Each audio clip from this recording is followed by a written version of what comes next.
Hi Libra, welcome to Higher Source Tarot for your Law of Attraction tarot card readings. We will begin right away, but I do want to let you know that there is a Law of Attraction message linked in the description box, and happy birthday to anybody who's celebrating. We're going to start with your money reading first, then we'll do a love reading. What advice do you have for Libra? Sun, Moon, Rising, and Venus to attract financial abundance and prosperity. What does Libra need to know about money, please, for the best and highest good of all involved with Libra? Messages for Libra about money.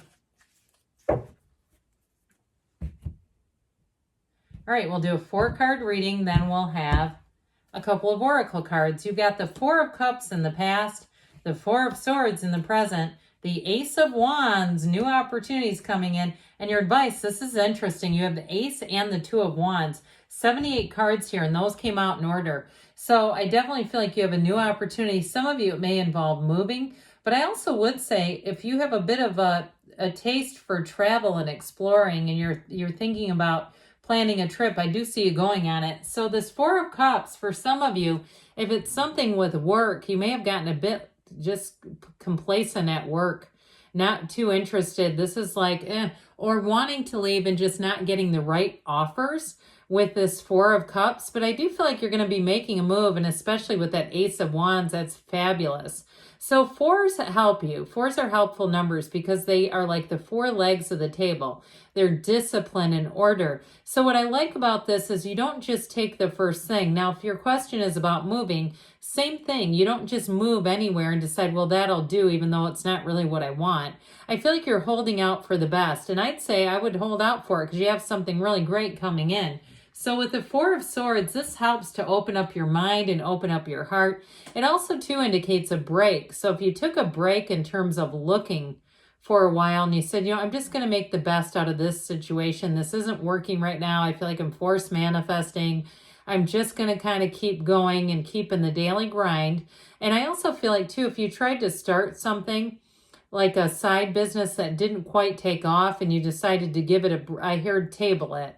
Is what I heard. You decided to table it for a while. Hey, I feel like you're going to have a huge second wind with whatever this is. So the Ace of Wands is magic. This is fabulous energy. It's a new beginning, but especially with this Ace, it is like anything you've wanted feels easy. And it's that kind of energy where you ask, can it get any better than this? Like you'll say it was worth the wait when this comes in. So in terms of a new job, I feel like you have more than you would have had if you would have taken the first thing that came along. And the thing is, too, with this 2 of Wands, this 2 of Wands has the Garden and the Magician. So it's symbolic of you manifesting.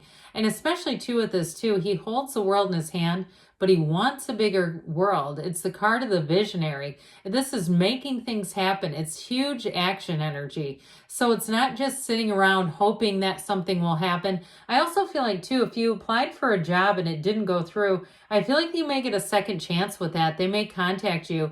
I wouldn't be too proud to take it or at least consider it, or hell, even counter them if that's you, that they offered. And I'm not trying to give you advice, but I'm saying those of you that are like, you had that in your mind or that happened to you, look, it's in the cards. So I definitely feel like with those 2 at the end, you've got an advice of take that leap of faith, take the action. So now we're going to have the Moonology manifestation, and then we'll do the Fortune Oracle. Then we'll do your love reading. What advice do you have for Libra? Sun, Moon, Rising, and Venus about money. All right, you have here new moon in Sagittarius. Focus on the positive, because we know that we get what we focus on. Where our attention goes, the energy grows. So let's hear now from the Fortune Oracle. What else does Libra need to know about money?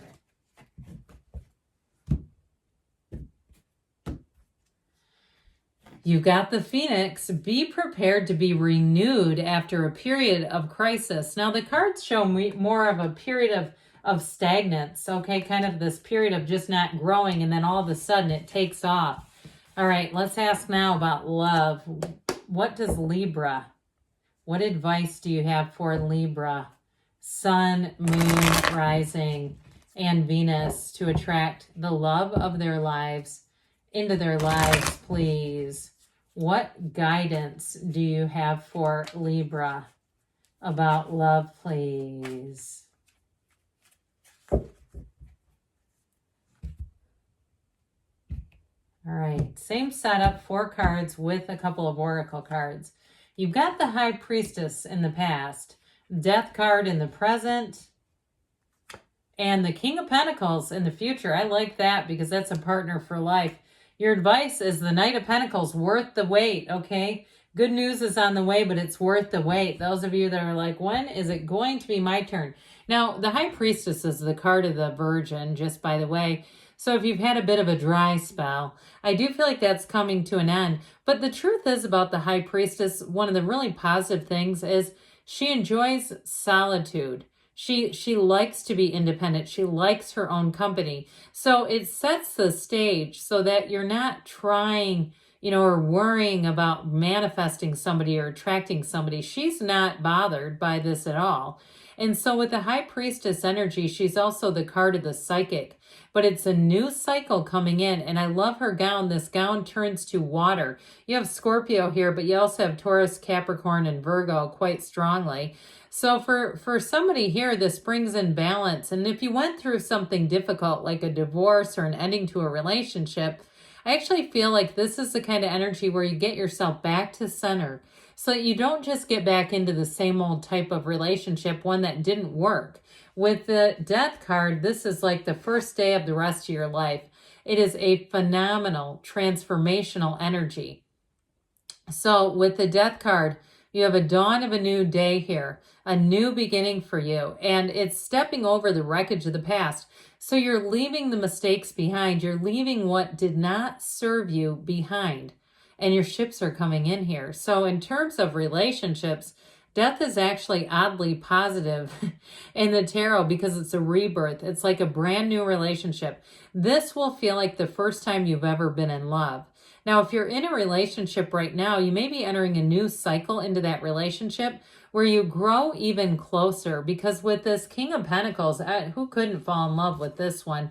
Male or female, it doesn't matter. This is somebody who's very strong, but they're also humble. They have a quiet humility. And so it indicates stability in all areas of your life, which also, too, the way it connects with love is oftentimes when we're not stable in some area, whether it's physically or financially or emotionally or spiritually, we're not in the capacity to attract a relationship. So with this King of Pentacles, I do feel like this person is going to be extremely caring. They're deep. This is somebody who's got some depth. And in a relationship too, man, does this person have you? Okay, this is somebody who would not toy around with a relationship. If they're in it, they're all in. There's no questioning here. There's no second guessing. And with the Knight of Pentacles, be prepared for this, because this Knight of Pentacles, we kind of get a bad rap on YouTube. Truthfully, he sets his eye. He sets his eye in the future, gets everything ready, and then he takes off running. This is somebody, too, who may be quite a planner.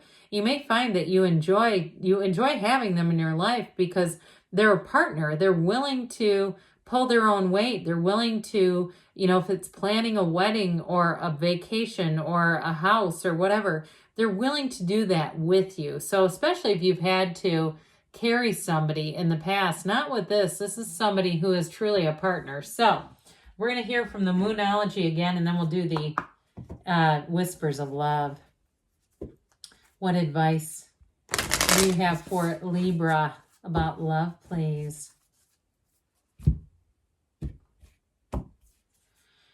First quarter moon in Gemini. I'm not even going to cut that out. I could, but I'm not going to. Speak your world into being, okay? Speak your world, because you know what? Your voice has a vibrational quality to it. So don't be shy, Libra. Say it right out loud. Command to your subconscious and to the universe the exact partner that you want. There's only 8 billion people out there. There's one for you. All right, what else does Libra need to know about love? You have back to what you love. Reevaluate your desires. So be very clear, especially if you're thinking about reconciliation. You may have somebody new. If your person you want to reconcile with is not a King of Pentacles description, you may have somebody else here. Just saying. All right, good things are on the way for you, Libra. I love you, and I'll be back again soon.